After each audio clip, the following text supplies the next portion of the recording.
on, Kane! It's 1-0. We're fucking down. 13th in the championship. The takeover happened as I said it would.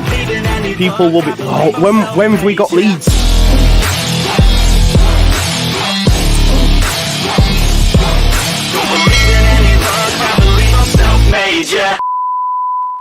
Now then, people, the crowd is here, about to blow, waiting for me to start the show. Welcome back to the Just Joe Football Show.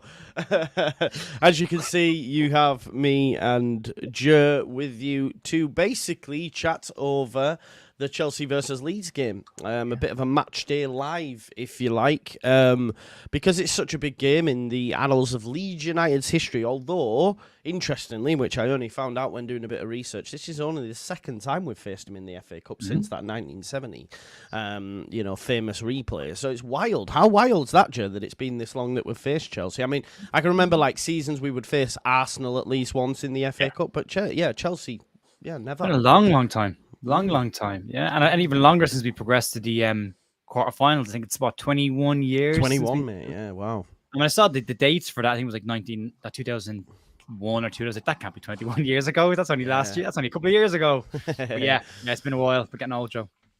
Yeah, we are. And Dave, you're one of my favourite baldies as well. Those baldies have to stick together, Dave. Sean does say the Mitchell brothers are here. Where's Peggy? I don't know, Sean. The way you go on sometimes in the chat, maybe you can be Peggy for us, mate. Jay says he's heading down to the game. Enjoy, Jay. I hope you liked the little reference at the start, or did you miss it? I don't know. Maybe you were late, but I hope you enjoyed it.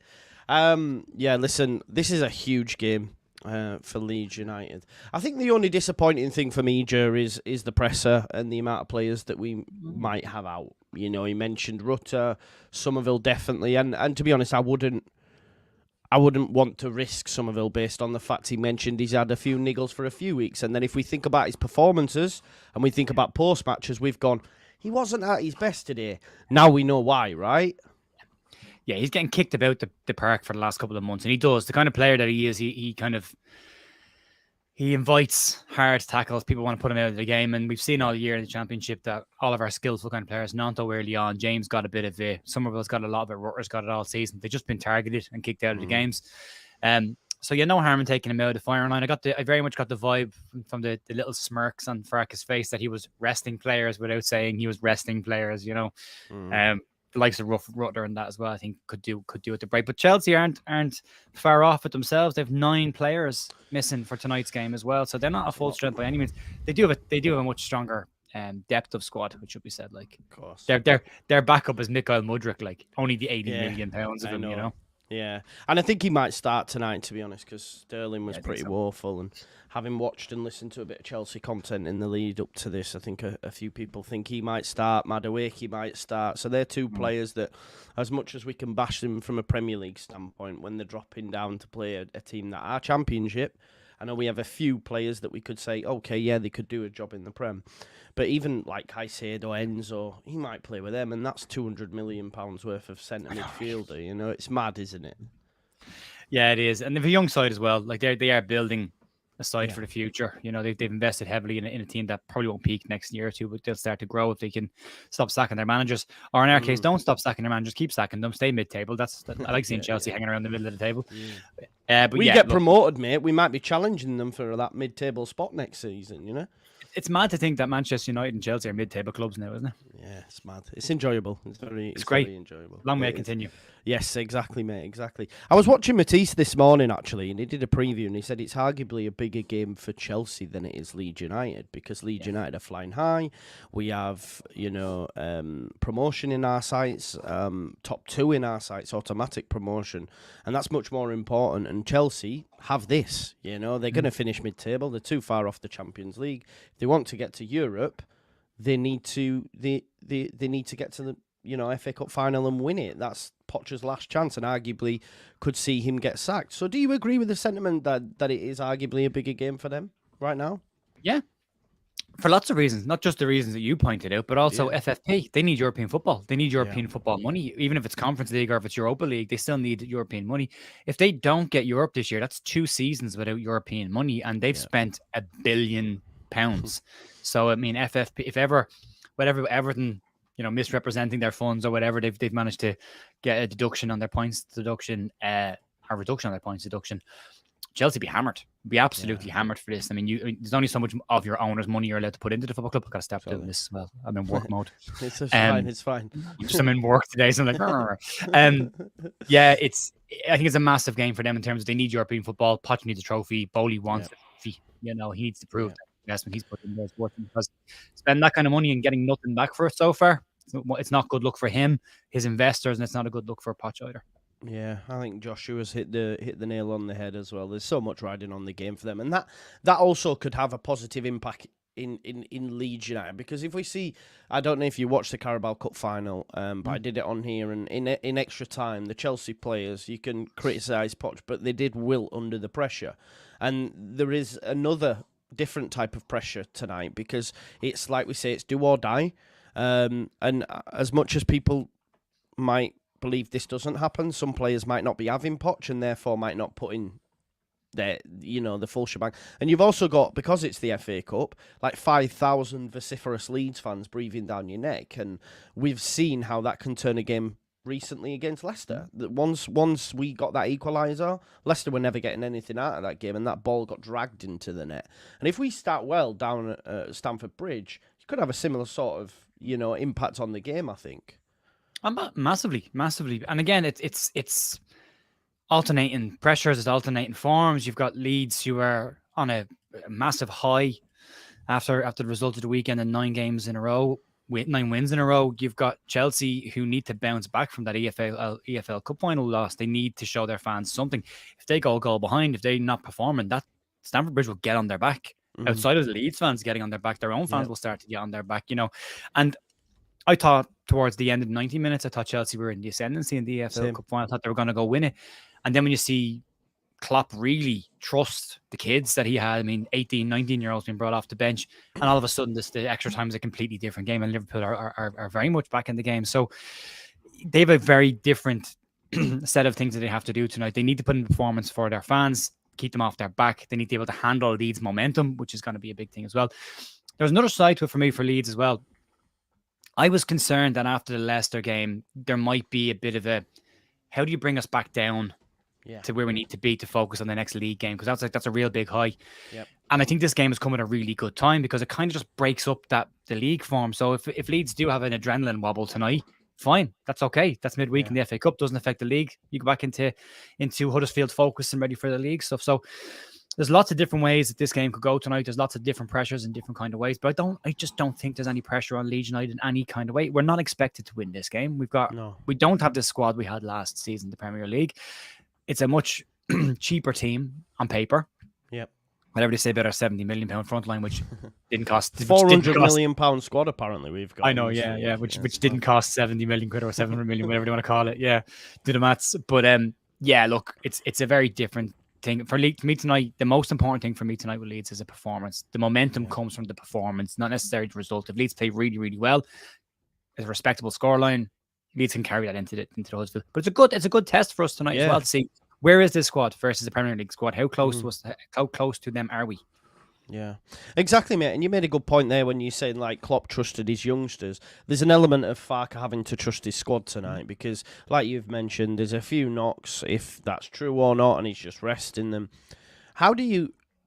Who gets the nod for you? Because I do want us to do this, Joe, because I tried to do it the other day and I just found it so difficult. Team again, are we? Yeah, I found it so difficult to do on my own. So with you having some sound reasoning, you might be able to give me some help with it. But I think it's fair that we try and work out what lineup he's going to go with. Because if Rutter's out, who's going to play in the 10? Because Bamford's probably out. So is Pirro maybe have to go in the 9? Or does he trust Joseph, for example? And that's what I wanted to have a chat about. To see how do you think we'll line up, mate? I don't think he makes any changes in goal, does he? I think he keeps Meslier, and I don't think there's any issues there. Is there any like definites for you? Like I think Ampadu. Where does he play him at? Centre back or in midfield? I think he plays him centre back. Yeah. So there's no shout for Cooper at all, don't you think? I think he might play him with Cooper. I think he might push him to the right and play him with Cooper. Yeah. Yeah. Okay. So you see Rodon dropping out? I think he could do with the rest. He's had a tough couple of weeks as well. He's been saying it all year. Joe Rogan's been getting beat up every single game this season, so give him a bit of rest. But then maybe he doesn't. Maybe he leaves the two of them alone for consistency and doesn't put Cooper in at all. But I think if Cooper's going to play, I think he has to play, doesn't he? This is the point, isn't it? Yeah, if he's going to play him, he has to play in this game. Otherwise, he's probably not going to get another game between now and the end of the season, is he really? So with that in mind, do you think he plays Cooper then? Yeah, I think so. Yeah, and Cooper goes into the left. Yeah. Well, let me switch that. We don't want him there. God forbid. We never want to see that. He's all left-footed, isn't he? We don't want him, having to turn onto his left foot from the right centre-back position. So you think Ampadu... See, I'm thinking if Ampadu is going to play, he puts him in midfield and keeps Rode on. But stick Rode on in there then, because I've been thinking about this all day as well, and I'm hard, as I have been all season. I've been really struggling to predict what kind of a team he's going to put out, because he could put the exact same team out from the Leicester game. You just don't know with Farke, Could be playing some mind games as well. But I go with those two. I think Connor Roberts goes in at right back. I think he gets a start tonight. Yeah, same here. So do I. And I think with that in mind, with Byram being back and Junior maybe, I think he plays Byram at left back. Maybe, I agree as well. Yeah. I think Byram will play.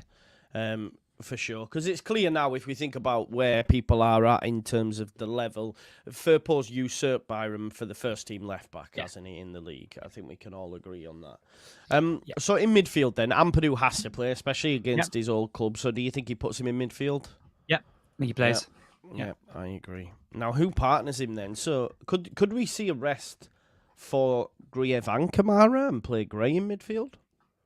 I think Gray plays. Yeah, in midfield alongside Ampadu. Yeah. I quite like this. I quite like this, to be honest. If I'm being honest, it's better than what I picked the other day. Yeah, I quite like it, actually. Whether or not it'll happen, we'll have to wait and see. My concern is he might go, I don't want to then take Ampadu out of defence, put him in midfield, and then on the weekend put him back in at centre-back. I don't know if that'd have that much of a bearing. But I don't think it would. He's been very, very good there. And again, it's a different kind of performance. Like, we're not going to be overly attacked by Huddersfield at the weekend. He's not going to have a huge amount of defensive stuff to work with. It's all going to be on the ball work and passing out from the back. So I don't think it changed that much. There is another possibility that Archie plays as a 10. It's possible he can play there. I mean, one of the things Jesse used to say about Archie was he saw him as a number 10 because of his creativity and his goal scoring ability. So there's a possibility he puts him there and puts Glenn Kamara in midfield. You could see Kamara and Ampadu back together. But I think Pirro will go into 10. Yeah. And you think, is your thinking because Joseph did as well as he did at Plymouth, does he then go in as the 9, do you think? Yeah. But that's what I'd like to say. I think, again, going back to that, trusting the young players, if you want to have a good look at these kids, this is the game to have a look at them in, isn't it? Yeah. I always struggle with Joseph because my name's not Joseph. I'm always trying to put an E in there because it's Joe, but it's J-O-S, isn't it? Oh, your name's not Joe? I thought Joe was short for Joseph, but you... No, yeah. When I was a young un, I used to be like, no, my name's Joe, but now I don't mind Joseph. I won't mind. My son's middle name's Joseph. I named him Harry Joseph Wayman, so yeah. Nice. Well, he's not there, but I definitely had him the other day, so maybe I've spelt it wrong. Can someone help me? Do you have the E, maybe? No, he has to be there, Mateo. He's definitely there, because I put him in one yesterday. Put Mateo J and see what comes up. Yeah. This is making for great TV, isn't it? What is going in? 1T. 1T.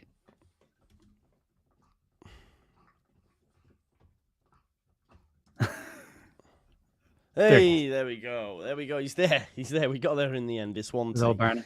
Yeah. Could we see them with that in mind? Because my concern is now what we've done, right? So I think Gnonto plays, but then are you thinking James and Anthony though? Because Anthony has to play, surely. I think Anthony plays. I think James, if he has a bruise on his leg, which they said he was struggling with at the back end of the game, I think he rests him as well, probably on the bench. But I think it's Anthony and Gnonto. And Gnonto's got a really good record for us in the FA Cup, and the couple of games we played in the FA Cup, he's always done reasonably well there. So I think he's scored 4 away goals in the last 5 as well. He's still waiting on an Ellen Road goal, isn't he? Yeah. So he's done really well. But even if he does go with James, you could easily see Gnonto going out to the left, right? It's probably his favoured Yeah, position. or up Or top in the even. yeah. I'd love to see him in the 10. I Yeah. really do believe that if someone ever takes a gamble on Willie Nanto as number 10, they're going to see a cracking player. I think he's got all the attributes to be a very good 10. He's a good passer of the ball, close control, can smack a ball from distance as well. I go back to the QPR game at the start of the season when he played in the 9. He was phenomenal. He was excellent for us in that game. Didn't score, but he was smacking balls from everywhere, and he looked really, really dangerous. And when he played for the Italian 21s against Ireland, he played 2 matches in that international break, one against Ireland. I can't remember the other side. He scored 4 goals in 2 games as number 9. So he's got goals in him when he's more central. I think eventually his career moves on, he'll move back in central. Yeah. No, yeah, I have to agree. Roberts isn't cup tied. No, he was only cup tied for the Plymouth game because he didn't play in the first fixture because obviously it was a replay, so he couldn't. It was a replay of the first fixture, and he wasn't in the team on the first fixture. But no, he's back available now, so I think he'll definitely play. With just looking at that lineup, let's say it is correct. Who needs to shine in order for us to win this game for you, Joe? Well, I think there's a couple of things. It's not just who needs to shine for us to win the game, but who needs to shine to get into this team for the running. And I think Jaden Anthony, who's had big moments this year, he's had some really good moments. I think he needs a full performance. I think Joe Pirro needs to step up again for his running. And I think Connor Roberts needs a good game to try and solidify himself as the first choice right back and give Daniel Farke a real headache. Yeah. Outside of that, I don't think the team will change too much. Sam Byram will be Sam Byram for the rest of the year. He'll play when we need him to play. Firpo will probably play more games than he will. Yeah. Ampadu will play no matter what we have. I don't think Cooper is going to get a position in that back line between now and the end of the season anyway, because they've been so solid and so good. So for me, it's only a handful of players. I think Willie could do a better game after the Leicester game. I didn't think he was brilliant against Leicester. I thought he had a good start and then kind of faded a bit. Yeah. But I think they'll get space tonight. I think they will get space to play in tonight. They won't be as marked as tightly as they have been against championship clubs. The concern would be the line that we play, because Chelsea do attack with a lot of pace and a lot of numbers. So overloads and counterattacks will be something to watch for. But I think it'll be an exciting game. I think we will get opportunities. They will leave gaps as well for us to get behind. They did against Liverpool as well. Liverpool, arguably during the 90 minutes, could have scored 2 or 3 other goals if they'd actually be taking their chances. So, yeah, I think it's a couple of players need to stand out tonight, for not necessarily for the result, but for the running to get into that team. This is their chance to really show Farke, look, I want to play the rest of the season. So, I think for me, I agree with you. Like, if we get caught high, like we did against Leicester, because we did many times, if that then goes out on the right to a Cole Palmer, or it goes out on the left to a Sterling, a Mudryk, or whatever, they're getting in behind our fullbacks and causing all sorts of havoc. They are pretty profligate in front of goal. They're not the greatest finishers, but if we gift them the amount of opportunities we gifted Leicester, they will convert them, and it could be a long evening for Leeds United. So we do need to defend better. I agree with you. I don't want to see Rodon and Cooper, although it's part of Cooper's game, pressing too high on that front man on Jackson, because he will knock it in around them and he'll turn them, and Jackson's got pace for days.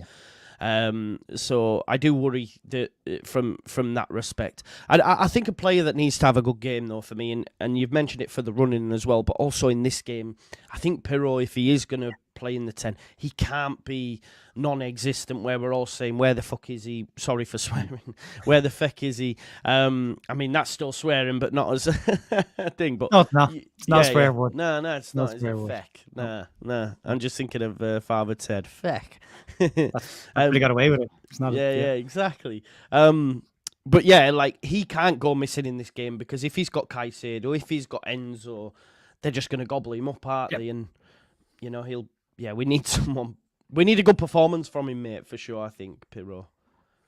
I think he has it in him. Again, we said this last week, and we've talked a bit about it, but you forget that he's 24 years of age. Like, he's still very young for a player, and he's still got an awful lot to learn. I thought when he played in the 10 and against Plymouth, I thought he was winning the second when they did the switch, that we were all terrified that they're doing the switch again, him and Georgia swapping positions. Yeah.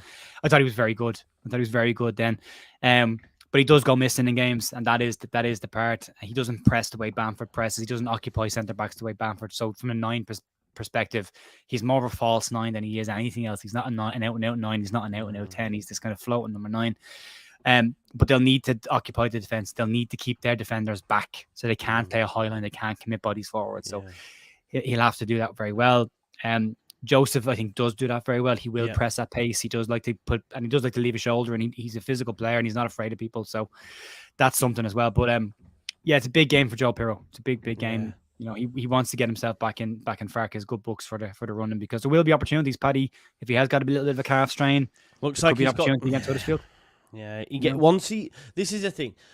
Byram scores in bunches, goes on streaks, but his injuries seem to happen in that way as well. I find it maybe body has reached a point in the season where it's like, I'm going to break down at every little niggle that I get.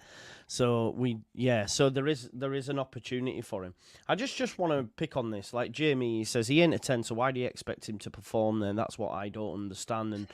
And my thing is though, clearly he played there for Swansea.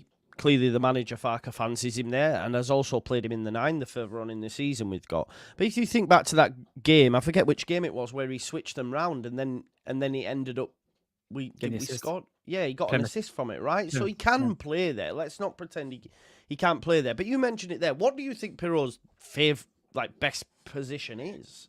It's a false 9. Free roll, do what you want in the final third? There's two. It's either as part of a 2 up front where he can he can play off of somebody, or it's a false 9 where he can drop a bit deeper, but he's not an out and out 10. The fact that he has played in there, I do agree with that comment. Like what we expect from him, it's the same conversation we just had about Dan James as a striker, but it's slightly different as Pirro has played as a number 10 with Swansea, albeit a very different system of number 10. And we talked at the start of the year when Leeds brought him in of saying, does he actually fit the kind of football that Daniel Farke plays? And at times he doesn't, but then there's times he does. And because he's 24, Joe Pirro needs to learn now to adapt to different manager styles of football and needs to be able to adapt to get to fit into this team. He's young. He's got time. I've no doubt that he will do that. But he can't just be, well, I'm this player and I'm only ever going to be this player. He needs to be able to adapt this game and learn. And I think he will. The more he plays in Daniel Farke's system as a number 10, the more he's going to adapt to it. He's going to get tips after games. He's going to have analysis. He's going to have one-on-one breakdowns after a game where Farke goes through stuff with him. So he is going to get better in there. He has got better in there since the start of the season for me. I didn't like him there at all at the start of the season, but I think he has got better. But for me, he's either part of a 2-man front line, which is disappointing because 99% of clubs don't play with 2 up front anymore, because if you do that, you sacrifice the body in the middle of the park and you get overrun, so you don't do it. Or tight 3, like even with a 4-3-3, which Leeds can kind of play at times. I think he could work well in there. But for me, he's a false number. He's a false number 9. He likes to drop away from the defense. The way Leeds play, Leeds need a number 9 that occupies defenders, which is why Paddy's been so good when he's come in for us this year. And even Mateo Joseph, although he hasn't been a man, has always looked like he's bringing something, right, as opposed to when Pirro's playing up there. There's a few people in the chat obviously mentioning the games. I think. Where is he at? Lucas. He says we need to try keep that one. Do you worry? Is there any sort of niggle in your mind that if we were to get beaten comfortably, that it could have a damaging effect for the league? Because we've got in March we have 5 games. We've got 4 in the next 10 game days. 4 in the next 10. Do you know, I was just working out my calendar as well because I work it month by month.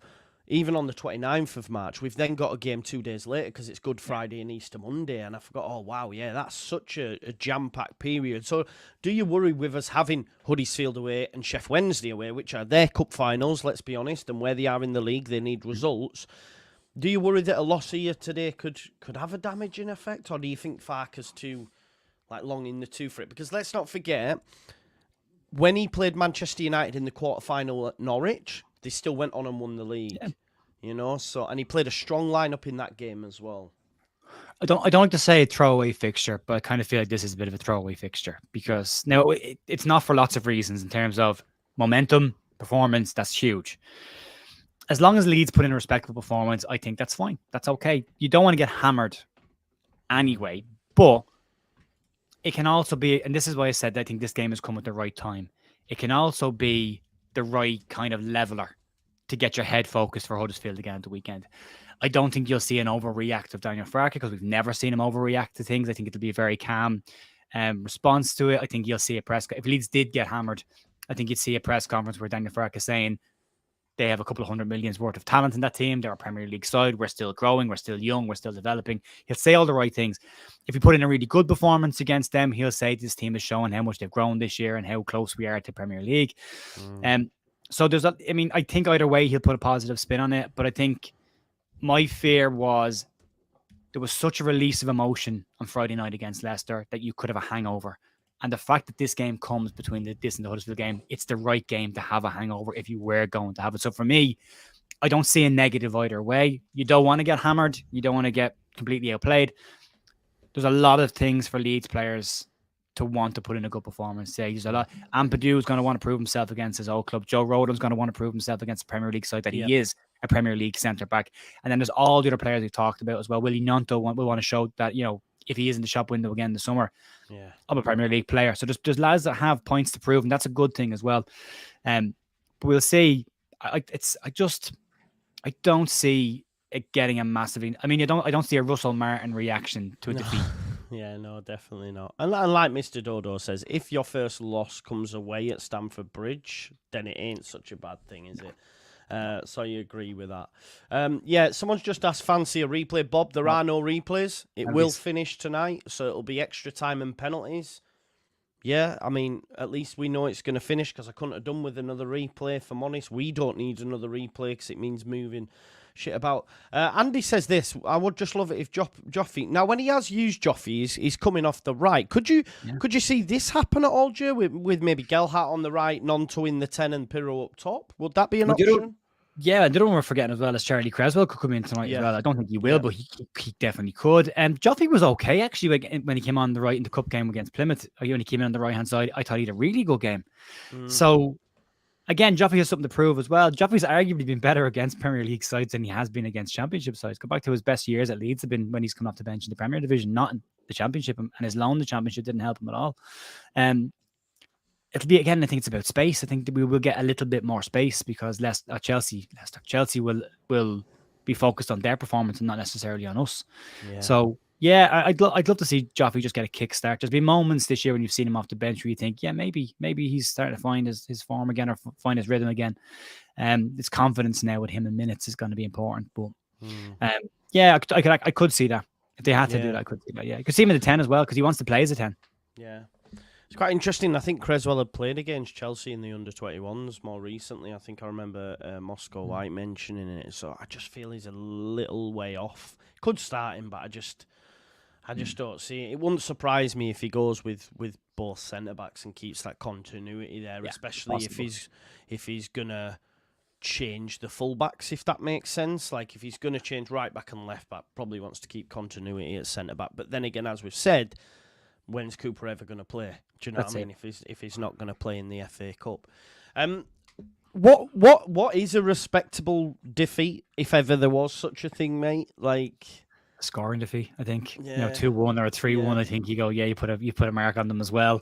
You don't want to get slapped for set. Was it 7 against? I don't think that Man City wasn't it? Did that? Was it? Yeah, sorry, yeah. 6-1. I think I heard the other day. Maybe I've got that wrong, but I don't think that happens. I don't. I just don't think. Again, it depends on the first 15-20 minutes. If you go unscathed, if you get out of the first 20 minutes with a 0-0, I think the initial momentum will kind of start to drop off, and that's when I think the Chelsea fans get on their back a bit again. So they'll want an immediate reaction. If they don't get it, I think it plays into our hands. But yeah, anything under 4, I think, is probably respectable. It's respectable kind of in this situation. Yeah. Do you think we can win the game, Joe? Yeah. Of course we can. I think on our day we can beat anybody. We're an exciting side. We've got goals in this team. When we have, as you said, once you got the goal against Leicester, there was only one thing that was going to happen. This team has got an incredible amount of character. We've seen games this year. I mean, no one has won more games coming from behind than Leeds. Leeds haven't lost games and they've gone in front. Like, so it's we know it's there. And I said having a point to prove is a big thing. There's a lot of players have a point to prove tonight, and we'll want to make sure that they put in a performance. So from that perspective, I think it'll be an interesting game. They have so many top players and they spend such an amount of money. If their players click, we shouldn't live with them. On paper, we shouldn't live with them. But that's not how football's played, and Leeds have proven people wrong all year. So why not? Yeah. No, I agree with you. Like, it's not going to be a shame if we do get beat because on their day. Listen, on the run to this, they went to Aston Villa and battered Aston Villa. I mean, Aston Villa were flying at home, so maybe it not being a league game enabled them to, I don't know, like release the shackles a little bit, release the pressure. Obviously, they got to a Carabao Cup final as well, folks. Let's not forget that. I know they were poor in the final against Liverpool, and it's a different type of pressure, but they got there. I don't know off the top of my head which teams they beat, but I was listening to Matisse this morning. Obviously, they struggled at the Riverside. They struggled against Preston. They struggled against Wimbledon. It hasn't been an easy run for them, so they can be got at.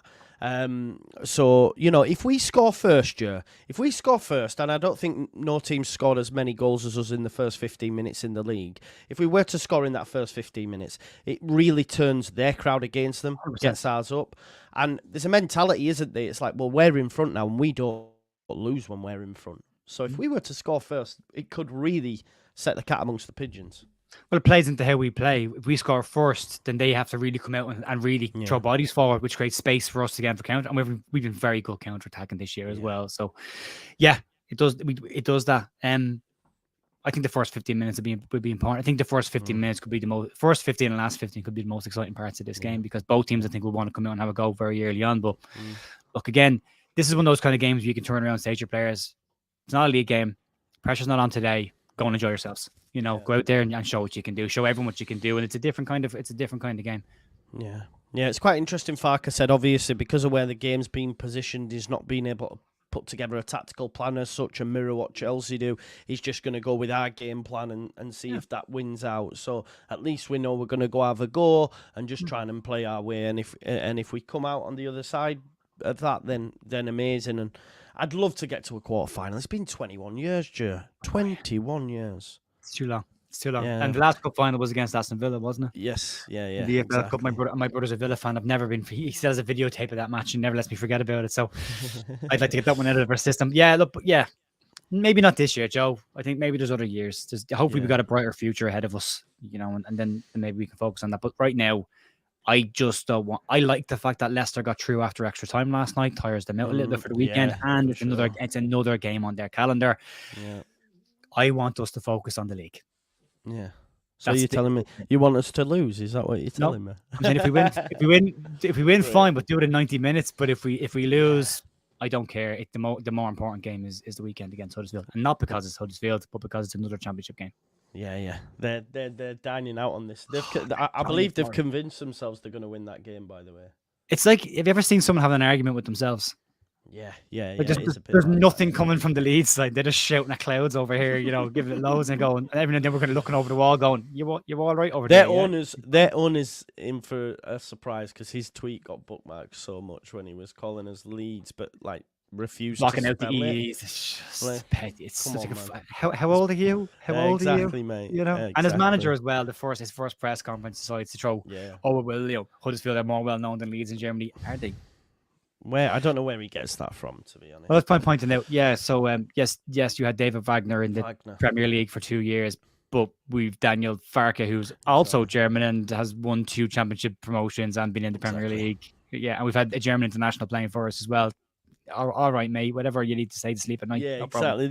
This is the point, isn't it? And I'm not sure on Huddersfield's recent history, or old history, should I say, but we've also been in the Champions League more recently than Huddersfield have been in Europe, I'd imagine. I don't know their dated history. Maybe someone will check me. But when you're sticking stars over your badge for league, different division titles, and not a Champions League, which is the reason you put a star on the badges for a World Cup or a Champions League, that says what you need to say.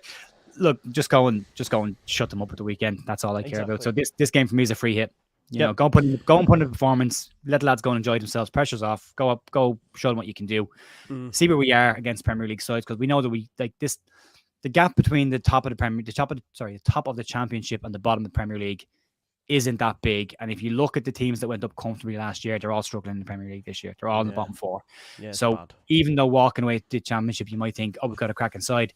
That team will need work in next year. Will need reinvestment. Will need bigger players, more capable players in the Premier League with a track record. So this is a chance for the other players to show, actually, when you're getting to that review at the end of the season of who you need to replace, I'm not on that list because I've shown you against the Premier League side that I can do it. So that's what they'll need to do. That's another key point. Yeah, no, 100%. And it's mad how quick this turnaround is, because Leeds United, tomorrow I'm like working out my calendar, I'm like, oh, final word, and then it's Friday, and shit, we've got 24 hours and we've another game, against Huddersfield. It's just non-stop at the minute, isn't it? So 9 weeks, all over in 9 weeks. 9 weeks, is that all it is? Wow. We're in March now. We've got all of March, all of April, and then 1 week in May. Yeah. FA Cup final and a promotion on the record, mate. Let's hope. They'll be in the same weekend, though, won't they? They have to rearrange them. No, because we get promotion, right? We don't need playoffs. Yes. Yeah, we don't need playoffs, man. Forgot that for a sec. Yeah. No, you're right. As Angus once said, we're not dicking around with the playoffs. I think that's... but he's not saying things this time, have you noticed? Because the owners know how to behave.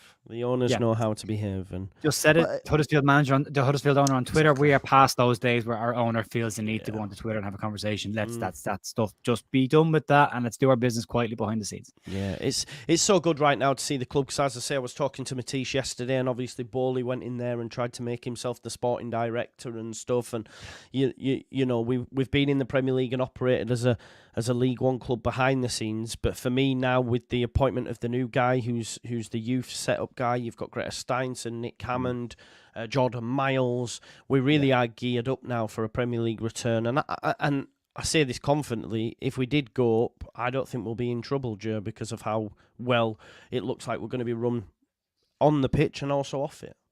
Well, I've said this earlier in the year. The rumour has been from when the Mail went over to San Francisco to meet the 49ers and to talk about Levi Stadium and the planned stadium improvements for Elland Road. What they said was they have a massive plan for the summer if Leeds get promoted, to give Daniel Farke what he needs to be a success in the Premier League, to back him properly. You've heard anything of between 120 million to 150 million being invested in the team. That if they do go up, they've obviously got targets already lined up. The summer's going to be so good, man, honestly. You just don't want it to upset what's there. I had in the news today that apparently behind the scenes at Elland Road, there's the club are working with all the exiles that currently are out of the club at the moment, working on getting them away from the club permanently before the end of the season. So Leeds are looking for, they said, a fresh approach for the start of next year. But what you don't want to do is bring in personalities that fragment that dressing room. And we 100%. Get what we had last year's dressing room, which was just little cliques, little groups. What we've got right now and what Bielsa had in his season when they got promoted was a really tight-knit group of people who will fight for each other. You've got to bring the right people in that will enhance that and not take away from it. The personalities coming in can't be, all about themselves. They've got to be about the group. And if they do that right, but I think they will, again, the kind of people that Leeds have brought in. Nick Hammond been very, very good with the transfers that he has made with Newcastle and his window there. And then look what he did with Leeds in the summer. Very good window again. Connor Robertson in January, the most important one. And then you look at Greta Steinson's got a good track record as well. And Jordan Miles as well. So there's caliber coming in behind the scenes. They're building behind the scenes in a way that needs to be done to be run professionally. Is not on three people's shoulders to run the whole show. So, yeah. Do you know what you can't do as well? And I know this might upset a bit of fans. You cannot just buy whole new players in whole different positions, and the reason I say that is because history tells you that's not the way to go. Fulham did it one season, they went back down. Look at the state of Burnley. Look at Burnley, what they've done. Yeah, Forest is a perfect example, but Burnley as well. They've gone up and basically bought a whole new fecking team, and look where they are. If you look at Luton, continuity. Who's going to stay up? Who out of the three teams is more likely to stay up? It's Luton. So I think there has to be a bit of that as well. I know people say major investment, and there will be players, but I don't want us to just stockpile them if it's going to upset what we have behind the scenes right now. It seems like we have a core group, but we got to get there first. But yeah. I think Vic said it there in chat, actually, about 7 players is probably what you need, but I don't think you're looking at 7 starting players, and that's where I think it's interesting. I think a major investment means spending money on positions that you need better quality in, not buying loads of players. So I think Leeds will need to go and buy a top quality number 9 to play up front in the Premier League. They will need that because Piero, if he's a 10, isn't a 9. Nonto signed as a 9, isn't a 9. Paddy's got his injury history. Mateo Joseph still finding his level. So Leeds will need to go and buy a goal scorer. That's important, hugely important in the Premier League. They will probably need to go and get a proper centre back as well. Top Young, we definitely need that. That's without saying. I'm 100%. Possibly A two in striker each of those as well. positions. Striker's Yeah. a must, definitely. Yeah, and I think you probably needed a second number 10, but then maybe not to replace Rutter, but another option there as well. So, I mean, you could be spending 35 million on a striker, you could be spending 20 million on a fullback. There's 55 million there straight away. Two players. You know, you buy could get a 4 few players loans level. as well, mate. You could get Sure, a few absolutely, loans, yeah. You know. Yeah, I mean, they'll be clever about it. We probably, you know, I don't think you replace Cree. Don't think you need to. I think Dan James can do a job in the Premier League under Farke the way he's playing under Farke. I think Willie Gnonto has a lot of quality to bring into the Premier League again because Leeds will be playing a very different style of football next year in terms of Leeds have had to deal with the teams playing defensively as Leeds are the big side. So low blocks, all that kind of stuff. Leeds going to the Premier League. Clubs will look at Leeds as a championship club that's come up. They're not playing low blocks against us. They're playing their game against us. And I think that plays into the likes of Georgie's hands, the likes of Somerville's hands, and the likes of Gnonto. They'll be at their best and they've got a bit of space. So those kind of players don't need to replace. Cooper's going to be retiring at the end of the season. We'll have to see what happens, not retiring, but leaving at the end of the season. We'll have to see what the situation with Joe Rodon is. Do the club think that Joe Rodon can do it in the Premier League? That's 15 million. That's even as a replacement for Cooper, and then you go and buy a 25, 30 million pound centre back to go in there along with them. You need to buy that because you're going to need 4 options there. Cresswell not featured this year. He's been on the bench as a backup centre back. So I think he gets sold or he goes out on loan for a year, full loan for a year, which means you then need another centre back to come in because you need 4 there. And Ampadu will be back in midfield hopefully by that stage. So I think what Vic said is right. You're looking probably about 7 players, but you're looking 7 across the starting team and the bench because the bench doesn't have to go. Joffrey won't be on that bench next year. No. Unfortunately, I don't think he will be. So that needs to be replaced. Now, maybe you replace a couple of the lads in the starting lineup and they drop onto the bench and then the bench gets stronger as a result of that. But I think, I mean, he's fixing it there again. Rodon stroke plus 2 more. Yeah, I think he's 100% right. Yeah. We'd have to definitely do some developments in the squad. Coming towards the end of it, Jurg, let's get some score predictions. Do Leeds United progress to the quarter-final? And if so, by which way? I.e. 90 minutes, extra time and pens. And what's the score? My head says 2-2 and then extra time. We lose it in extra time. I'm going to be positive. I think 2-1. We win it 2-1. I think 2-1 either way. I think it could be us or them. And if it is them, again, 2-1 for me is cool. I don't mind it. We move. But, if we score early, then, you want to win the game, don't you? You don't want to, concede late and then again late, So, listen, what we're saying about, just last point, mate, just what we're saying about obviously a loss not impacting the season, but what would a win do, bro? Like, I said in my preview that I did yesterday, if we win this, for me, I'm like, listen, we're not losing again. We're not losing again. We've gone to Stamford Bridge and beaten them. We're now in the quarter-final of the FA Cup. No one is going to beat us. Does it have the opportunity to do that as well, or do you worry again when you mentioned about the high of Leicester? Do you then worry for that Huddersfield game? I'm not saying you want us to lose, but could it have an adverse effect if we were to win? It'd be a mental situation if Leeds and Leicester got distracted by the FA Cup and Ipswich and Southampton picked both of them, wouldn't it? That'd be nuts. It'd be absolutely nuts. But it's possible. It is possible. You've been saying it all year about Farke's end of season form. The 2 years he got promoted, he doesn't lose. No. So, but I do still think Leeds will drop some points between now and the end of the season. I think that's just being realistic. I think, and if we don't, brilliant. But I think if you want to be realistic and balanced about it, it's probably likely. But I think all the other teams will as well. If they win it, Leeds have the record. They've joined the record from 1931 of 9 wins on the bounce. Their league wins, so Leeds can lose this game and still break the record against Huddersfield on Saturday with 10 wins. But they could break it. They could break it tonight with 10 wins in a row. That would mean that this Leeds team is the most winningest Leeds team in the history of the club, which is a huge amount of confidence. Imagine saying that to the dressing room, going, "You are the best Leeds team in terms of wins in a row in the history of this great club." Yeah, it'd be amazing, wouldn't it? Chests out, shoulders up. Yeah, we got you now. Just go into games proud. So, but as I said, I don't care about this game. If we lose it, we lose it. Just lose it respectfully. Put in a good performance. Performance is the momentum for me. Results not important in this game. Yeah. And then bounce into Huddersfield.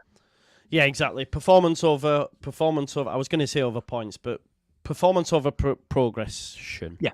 Performance over progression, yeah. Let's not just get slapped up and give a good account of ourselves. And if that means we win, then we win and we carry that into the weekend. Let's show them all what they're going to get next year. Let's show them that we're back and what they can expect from us next year. 100%. Because I remember last season, Burnley high flying, and then a big point was made of them up against Man City, and then they got slapped up. And that could have a similar sort of vibe going into this. Leeds flying, and then we just don't want to get slapped up because then it's like the gap's massive. We give a good account of ourselves and we say, right, we're ready. Definitely. Just to finish up, mate, is there any final thoughts you want to share? Is there anything on the channel that needs to be going to watch? There's today's news. Yesterday, YouTube messed everybody up. There was a massive glitch with YouTube yesterday, so none of the videos that went out yesterday were promoted on people's channels. You couldn't see them. So, but today's video is there. There's some news around the loan players and Leeds working behind the scenes to get them all out of the club on a permanent basis before the season finishes. Leeds have brought in a young Sunderland striker, England under 17 striker on. What about that young kid, by the way, on Twitter, that under 13-year-old? Can we not share that stuff? Because remember we've done that and we lost them to Mate, Man City. What he was doing though, like at that age, was insane, man. There's some really. I've got Jerry McDermott in a couple of weeks' time during the international break to go through the youth stuff with Leeds and got him back on this year again. There's some talent in that academy right now.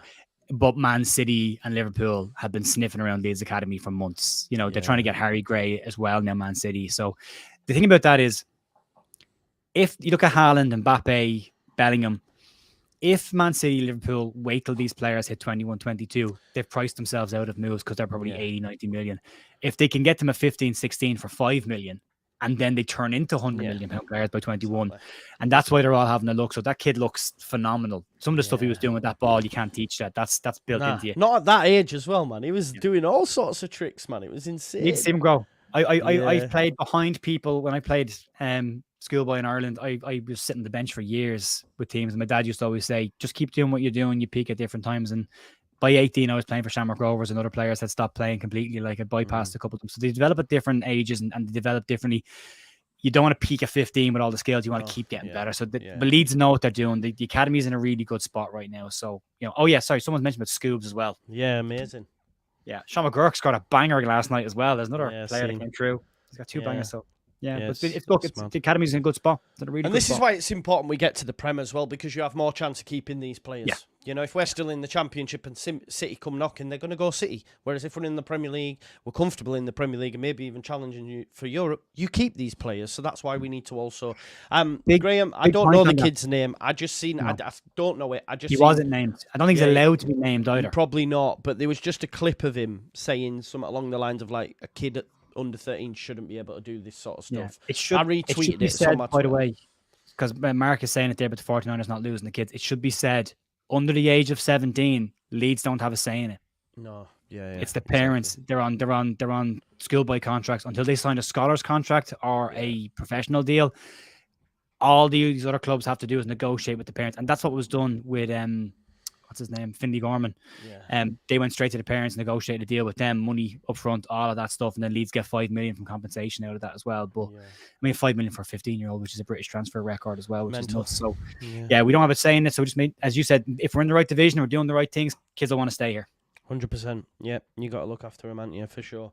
Right, we've gone longer than we expected, obviously, but it's always a great chat with you. Make sure you check out Leeds United The View for all your daily Leeds United news. I'll be back at 6:30 tonight, kick off at 7:30, and then we'll have a live post-match reaction, although there is a few out tonight, so we'll have to wait and see, but I'll be there, whatever the weather, and we'll see who else is available. I think a few are going down. Jay, Luke, JT's at the game as well, and a few others. So, listen, keep it locked at the Just Joe Football Show. Hey? It's a home game for JT. Yeah, it's a home game for him, isn't it? Luke hooked him up with a ticket, so big up to Luke. And well done. Luke went on TalkSport last night as well. Really enjoyed it, so shout out to Luke. And I will see you all tonight live from 6:30 in what could be a very good night. Let's hope it is. And make sure you check out the news over at Germ. We'll see you in a bit, folks. Bye-bye.